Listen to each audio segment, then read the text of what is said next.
Good evening, folks. And here I have a wonderful blog post on IGN about Persona 5 at Royale coming out soon. And they are altering some of the content. And this was all spurned out by me on Twitter, checking out the Break Free Persona hashtag and encouraging Atlas to do a convert to the Switch. It's one of the most popular titles in the Persona series. It has sold 3.2 million, Persona 5 alone, and the sales of the Persona series has surpassed 10 million in total. So hugely popular. When you're on Smash Brothers Melee in some capacity, you know you've made it. So people want it on the Switch. I want it on the PC. It's the only Persona game, aside from Innocent Sin, I haven't played on major consoles. I haven't touched any of the mobile ones. There's a few of them I know. The Q, I believe, whole series. But Persona 1, Persona 2, Eternal Punishment, Persona 3, Fez, Persona 4 Golden I've played, and I've yet to touch 5. And I know it's a big, big, wonderful hype train, amazing marketing, amazing style. It is polished up the wazoo. It's a great game, etc., etc. So what happened to the Western world with Persona 5? Well, hey, they're changing some content. And why? Who knows? Let's find out. Atlas has confirmed that certain scenes of Persona 5, which were considered homophobic and offensive by many fans, I wonder who many fans were, will be updated and altered in the Western release. Just the Western release of Persona 5.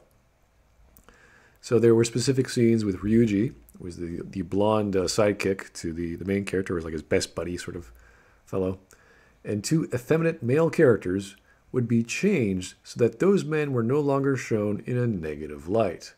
Now, the beautiful thing about Japan, or rather, just go with the Persona series, is you're allowed to do all sorts of crazy things because you're in a dreamlike world or a dreamlike state where you go into the dark recesses of someone's mind.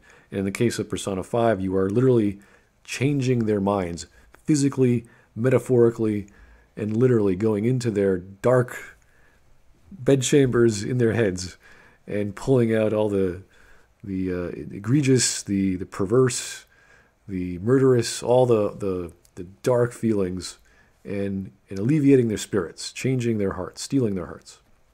That's one of the ideas of the Phantom Thieves in Persona 5. It's a great analogy. And there's all sorts of mythos and a bestiary to represent all these feelings: love, lust, hatred, murder, all those great dark plots. And it's done in a stylish, comical, sometimes sexy, sometimes goofy kind of way.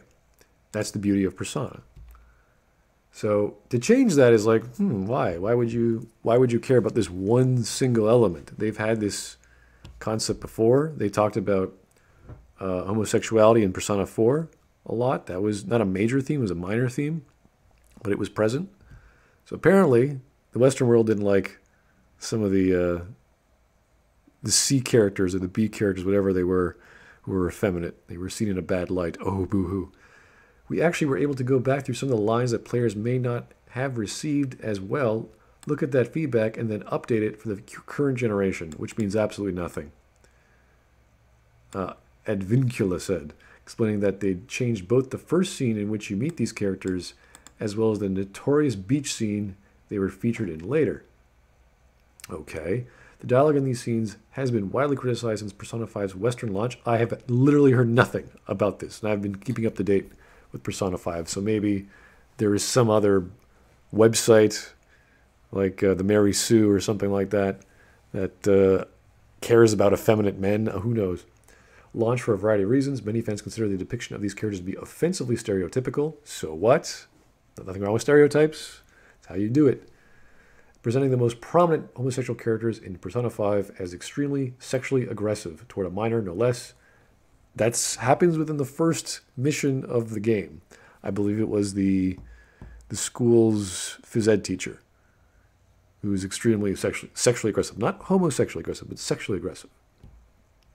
So that would be, I thought, would turn more heads, but apparently no, they're okay with that. It's when you try to depict homosexual characters being sexually aggressive, it's bad.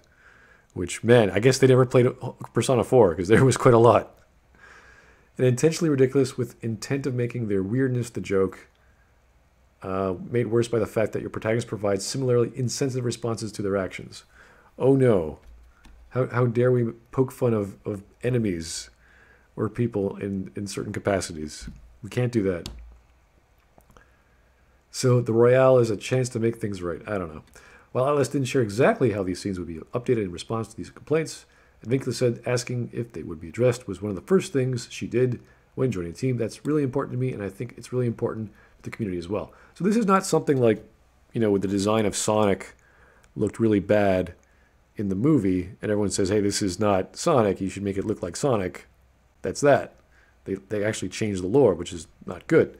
The design was wrong. In this case, some people on Twitter, I'm assuming, went, wah. We don't like how there's extremely effeminate men and they're the brunt end of a joke. How dare you do this?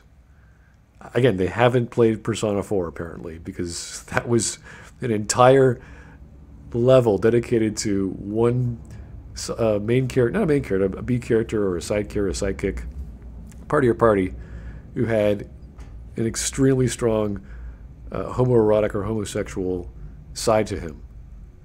And that he was the brunt end of many jokes. And apparently that was okay.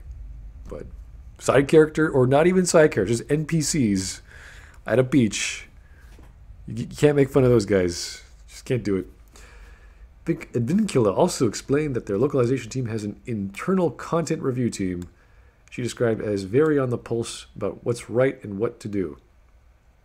Yeah, bunch of Twitter people. Probably shouldn't be listening to a bunch of people on Twitter who whine and whine about a minor point in a very popular title. That said, reports around Royale's Japanese release late last year seem to indicate these conversations were generally unaltered in Japanese, and we still don't know exactly what the updates for the Western release will look like. To me, all this sounds as if the Japanese people don't give a shit. They're mature. It's a game. Enjoy. Have fun. Make some jokes about some gay men. Make some jokes about some non-gay men or whatever. Who cares? It's a game. Relax. But apparently, you can't have that in the Western world.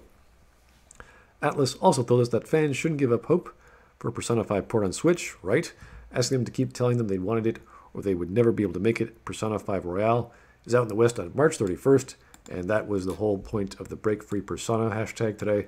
So here we have another wonderful world of the getting woke people, slightly, marginally influencing the Western translation team involved in bringing Persona 5 Royale to the Americas, I guess also to Europe, depending. Not a big loss, but, if that's how Japan does business, they just hire out, they subcontract out to some translation team to change things. Like, wow, we have amazing media from Japan. Anime, manga, movies, all sorts of beautiful stuff in the form of JRPGs and games that make great stuff, like from Atlas. Not everyone loves Atlas, but they do great stuff.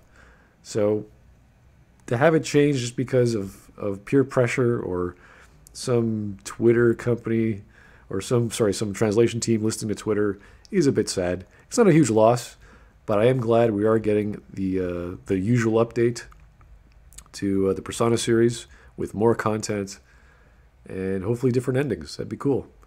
Thanks for listening, guys. Have yourself a great day.